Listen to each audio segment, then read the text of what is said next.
Selamat malam para netizen dimanapun kita berada, salam inspirasi bagi kita semua ya. Baru dikabarkan Golkar bakal dukung Anies Baswedan. Hari ini Menko Airlangga diperiksa Kejagung soal JPU. Ada apa begitu ya?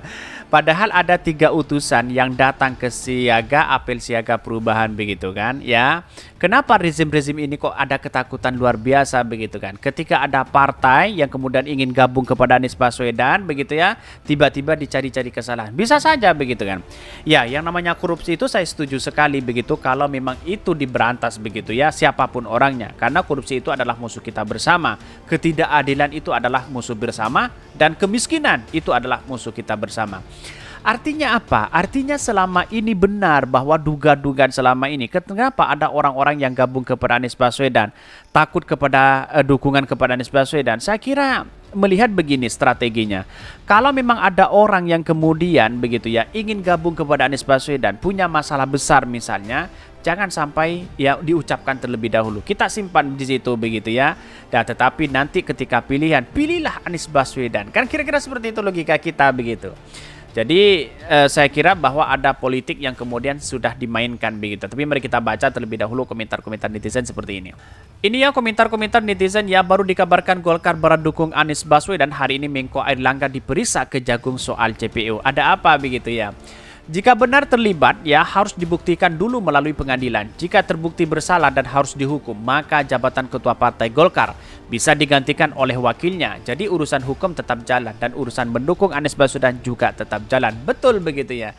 Jadi ngapain juga begitu ya kalau punya masalah besar, yang namanya korupsi itu adalah musuh kita bersama. Tapi perlu diingat begitu ya, kalau memang takut untuk mendukung Anies Baswedan ya kita lihat saja terlebih dahulu begitu, pelan-pelan begitu ya.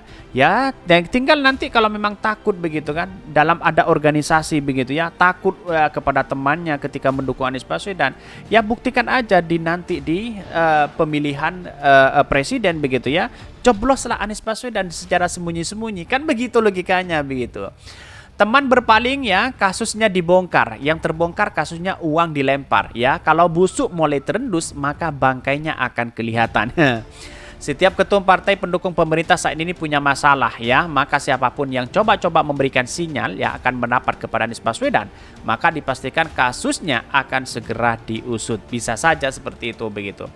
Inilah definisi sebenarnya dari ngarcep.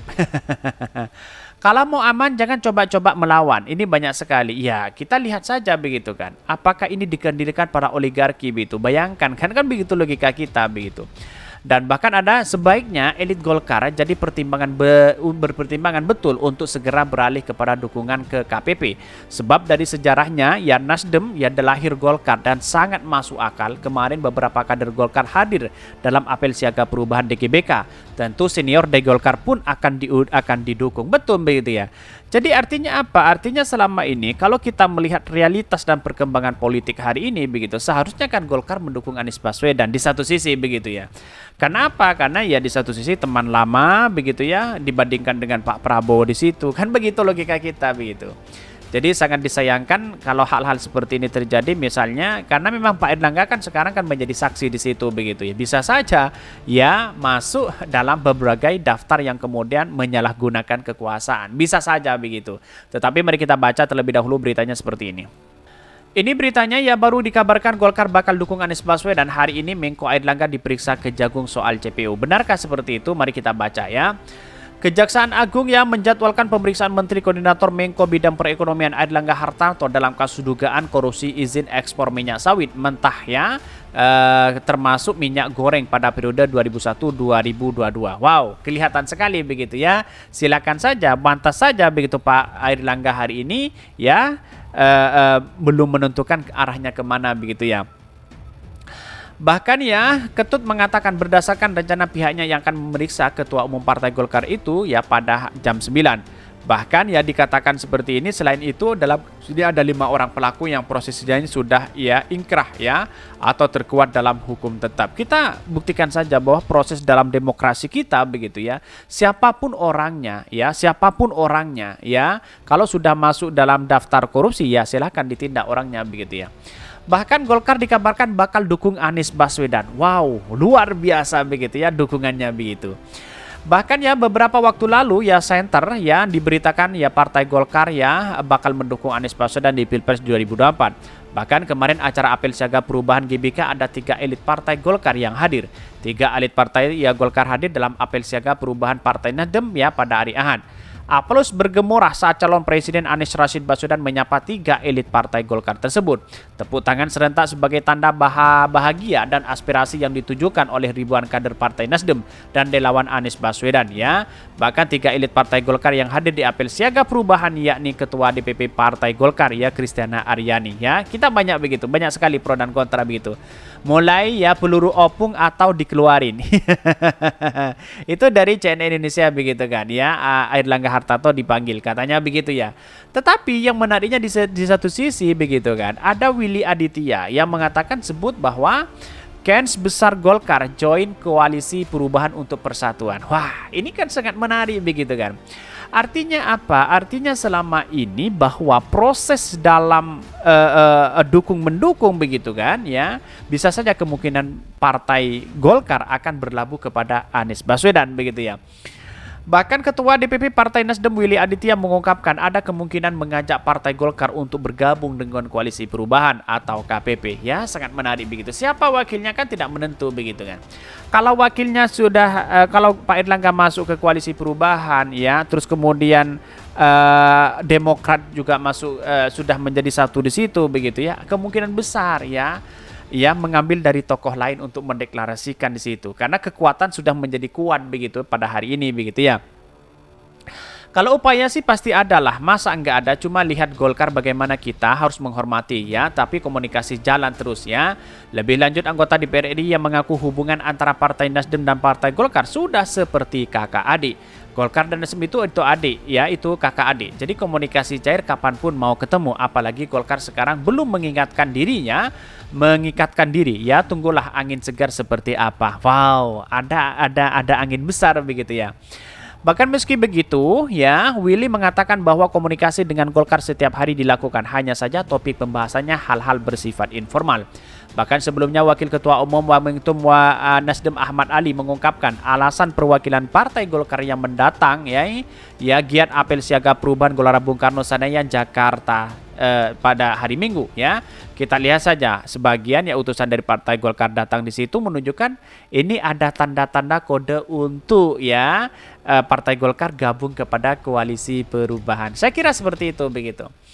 Bahkan ada pun perwakilan dari Partai Golkar yang menghadiri apel siaga perubahan Partai Nasdem ialah Ketua DPP ya Kristiani Aryani, Wakil Ketua Umum Waketum Andi Rizal Malaranggang, dan Ketua Beda Advokasi Hukum dan HAM ya. Menurut Ali, kehadiran perwakilan Golkar dan acara Nasdem karena merupakan undangan dan turut menjaga silaturahmi.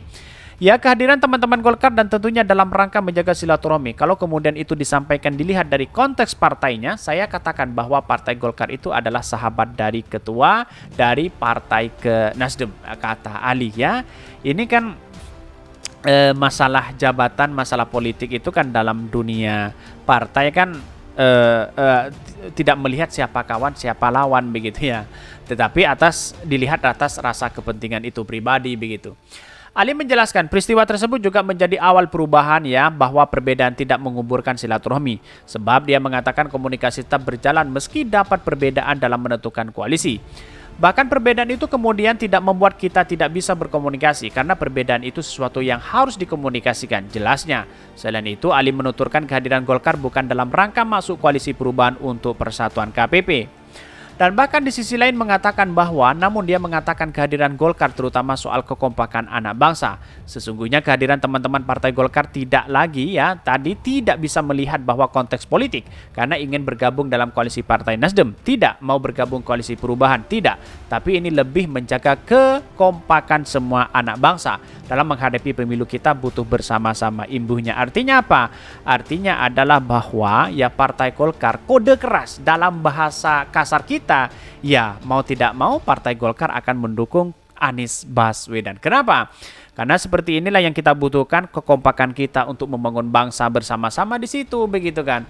Bukan soal siapa yang harus kita menjadi capres cawapres di situ, tapi soal bagaimana kemajuan ini bersama, begitu.